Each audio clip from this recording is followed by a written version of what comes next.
So we all just found out that the Russian Federation has been using its international propaganda apparatus to connect with American social media influencers to spew garbage and increase the tensions inside the United States through culture war issues.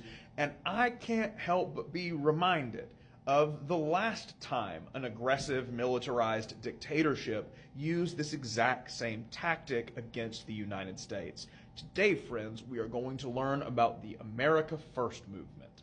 The America First movement was active throughout the 1930s in the United States and was a far-right, hyper-nationalist, isolationist venture. It featured big names that you probably recognize, like famous stunt pilot Charles Lindbergh or American automotive manufacturer Henry Ford. Yes, that one, like the Henry Ford of the Ford Motor Company.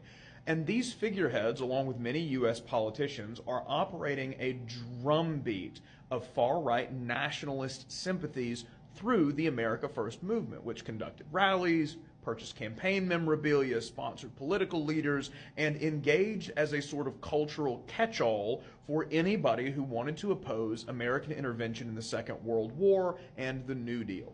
While the movement members would say of themselves that they were patriots, free thinkers, unwilling to have America involved in affairs it just didn't have any business being in, what they probably wouldn't have mentioned is just how many of them were on Mustache Man's payroll. You see, Mustache Man realized he could not fight a world war and win if he fought the world all at once. And selectively, he had been picking targets. We see invasions of non-resisting countries first, marching troops in under parades and celebrations, followed by manufacturing a crisis that allowed him to justify invading Poland and then splitting it with the Soviet Union after, then moving on France. We see these one at a time target picking, backing England into a corner before preparing to move on the Soviet Union, and so on. And what old Mustache Man fears the most is that the United States will swing its military power against Germany, just like it did in the First World War.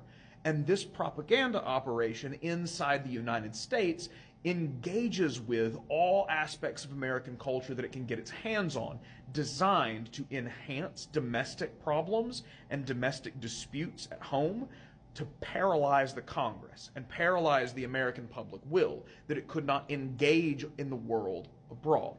Manufacturing Red Scare-style paranoia, highlighting American ethnic inequity, amplifying voices of Klansmen and white supremacists. These were among many of the goals of the propaganda operations that Mustache Man and his fellows brought into the United States, highlighted, I think, most directly by the America First movement, which had uniformed party members in its midst, all designed to sow discord and weaken the American fighting spirit.